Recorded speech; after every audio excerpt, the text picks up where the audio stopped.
Welcome to Michigan Justice Chronicles with Dan Geherin. Hey everyone, and welcome in to an all-new episode of the Michigan Justice Chronicles with board-certified criminal trial attorney Daniel Geherin. I'm your host, Mike Leon.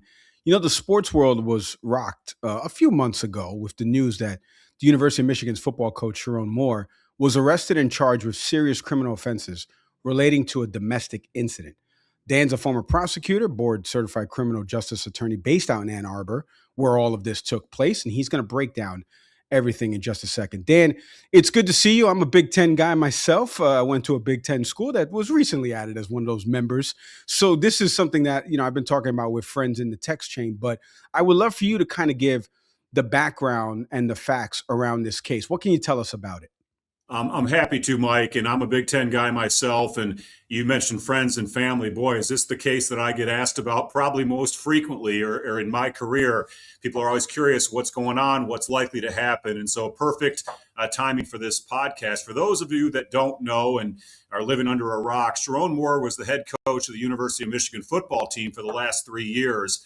Following the team's last game against Ohio State, about a week later, Sherrone Moore was fired for allegedly having an affair with his secretary, and within hours of being fired, he allegedly went to the secretary's apartment, allegedly broke into her apartment and made some veiled threats, and then was subsequently arrested and charged with some serious offenses, namely home invasion, illegal entry, and stalking.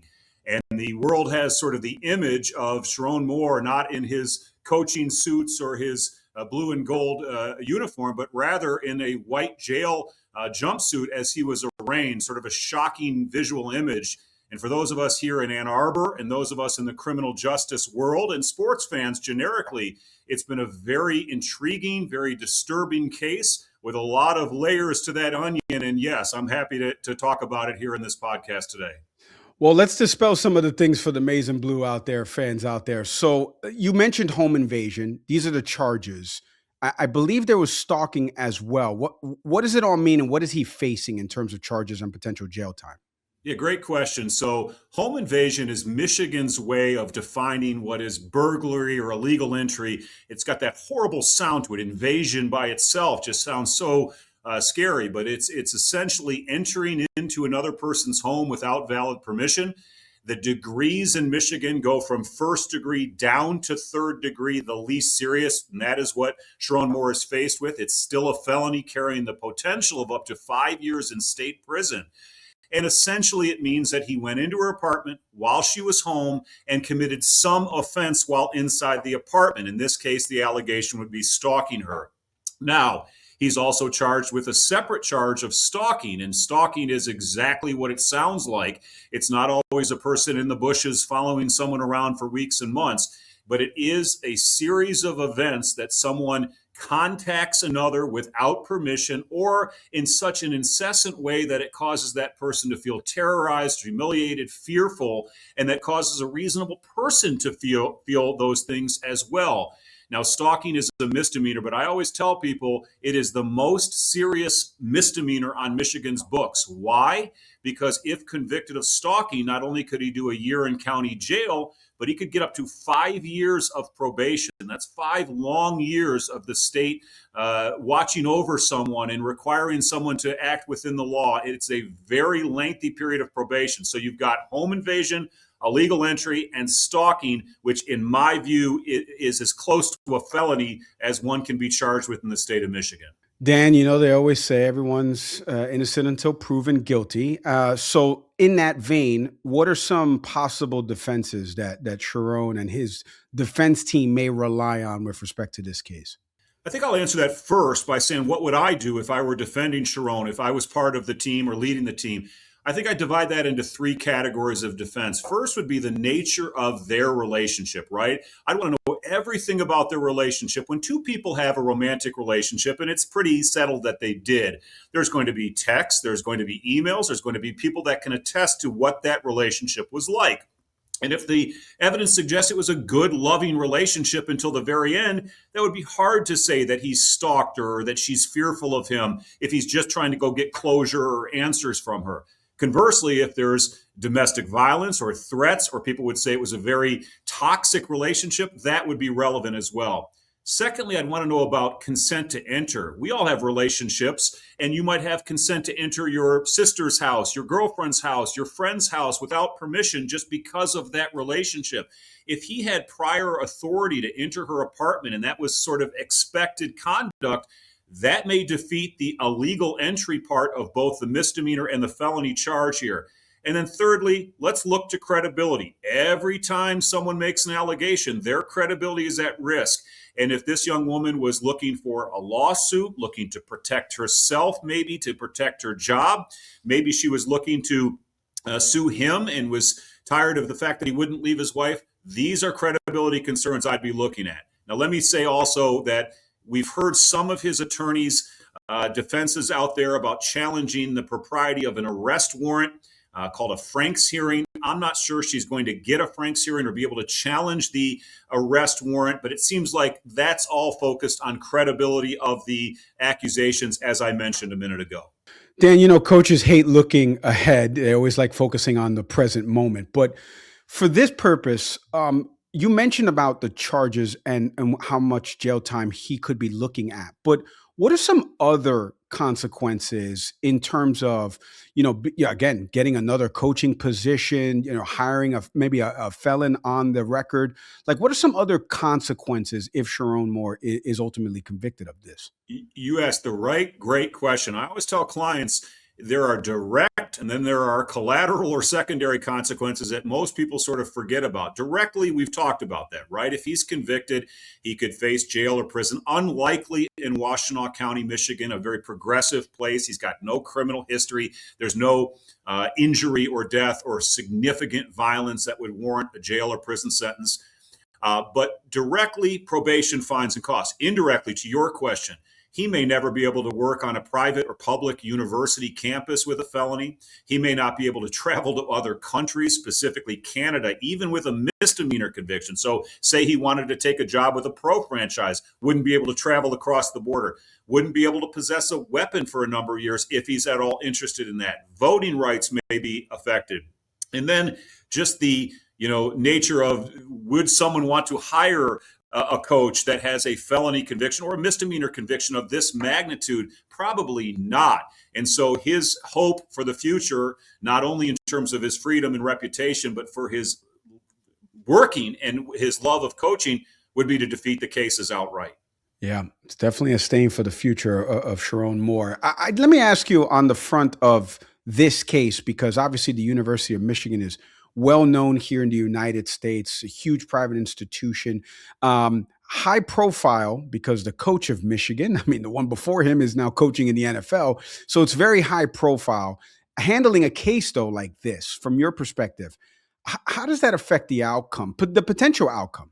In short, it changes everything, right? I always tell clients whose cases are either in the news because they're of public interest or somehow they're an athlete or a politician or the press is interested in their case, it's going to change everything. It's human nature. The judges are going to act differently. The prosecutors are going to act differently. Sometimes the attorneys are going to act differently. You have some attorneys that want to get out there in front of the press and make proclamations, and my client is going to defeat this case. And it just changes the complexion of how an otherwise, quote unquote, average or normal case may be seen. Not to mention, every move someone is making is being scrutinized. Is the prosecutor being heavy-handed, or are they giving him the star treatment because he was a coach here? Judges, same thing. Cameras in the courtroom.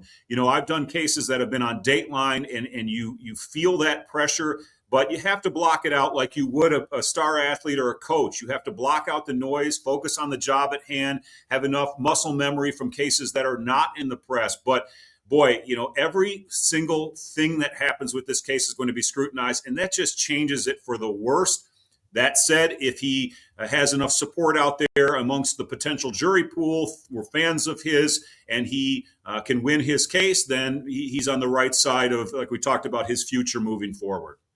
You just need one juror, as you know, Dan. Yeah, I knew I recognized that face from some NBC show. Dan, let me ask you, staying on this, we talked about the criminal liability and the implications and obviously the secondary and tertiary effects of what a conviction could do for him. But, You mentioned it, and I'd love for you to expand a little bit more on like what type of lawsuits. Maybe there's some civil liability that comes out of this. Do you see that happening potentially if, let's say, he's acquitted of this? No question. And let's talk about both sides of it, right? Our firm, one of the rare firms, one of the only ones here in Washtenaw County that handles both criminal defense and civil litigation that involves criminal case. We call it that intersection of criminal and civil liability. In this case, is screaming for that. And the reason I say both sides of the fence, the young woman who's at the heart of this absolutely may be planning on suing the deep pockets of the University of Michigan, saying, you failed to protect me. You fired this person. You didn't have him escorted off campus. And where did he go? He came right to my apartment. That's a failure by the university that sort of leaked out there. They didn't escort him off, give him grief counselors as they fire this person. She might also say, you allowed someone to sexually harass me. This was my boss. He wasn't supposed to have a relationship with me, and the university should have known about this. Then again, she's involved in it and didn't report it herself. So I would expect there could be lawsuits from her end, both to the university as well as to Sherrone Moore, who himself has deep pockets. On his end, and you pointed it out, if he's found not guilty, he could have a lawsuit against her for defamation, slander, unlawful prosecution, and perhaps against the university if he was fired without due process, if he was fired without adequate notice or adequate information, and if they fired him based on one person's allegation, he may have a lawsuit. So I'm always very interested to see what's going to happen criminally, but in the back of my mind and my firm, we're always looking at the civil litigation aspects as well. All right, Dan, let's pretend like we're prognosticating for a Michigan football Saturday. Let's prognosticate this case out. How do you see this playing out, given everything that you just mentioned about all the evidence that's been introduced, the charges, no record, no criminal history on Sherrone Moore's docket there, for lack of a better term? How do you see this case playing out? One disadvantage I have in being the prognosticator that you've asked me to be is I've not seen her testify. We're not at what's called the preliminary exam state yet, but I'm just going to put on my Lee Corso hat and do some predictions. Number one, I would say that it sounds like he's heading towards trial. From everything his attorney has said, because he may want to coach again, it sounds like they're heading off in the path of litigation. Number two, while this case has all of the hallmarks of a plea negotiation, a misdemeanor, and probation, he may want nothing to do with that for the very reasons you pointed out and wanting to pick up his life and his marriage and his coaching career again. If this case litigates and if the things I talked about before are true, the relationship was solid, the texts and emails show that, there was this consensual relationship to come and go to one another's apartments or homes, I would predict he's going to beat the felony. Now, the stalking's a little interesting. It really depends on what evidence they had. As I've heard it, it was only over a couple of days leading up to the allegation. It's very hard to take a relationship over 2 years, put it to a screeching halt, and if there's context, say that's stalking. I don't think jurors think that way. And so you ask me, put some money down on this and say, how does it come out? I say it goes to trial, and I say he has a legitimate shot of walking away from the most serious charges against him. You heard it here first. Dan, thank you so much for the time and the insights and breaking this all down for the audience. I appreciate it. Glad to. Thank you for having me. I appreciate it. And that's it for today's installment of Michigan Justice Chronicles with board-certified criminal trial attorney Daniel Geherin. If you want to connect with Daniel and the team, do me a favor, visit glgmichigan.com. Do me one more favor before you go. Hit like, hit subscribe, leave a review, comment. Share the episode with that maize and blue fan out there that needs to hear this. As always, I'm Mike Leon. See everybody next time. Thanks for watching. Be sure to hit that like and subscribe button and leave us a review in the comments.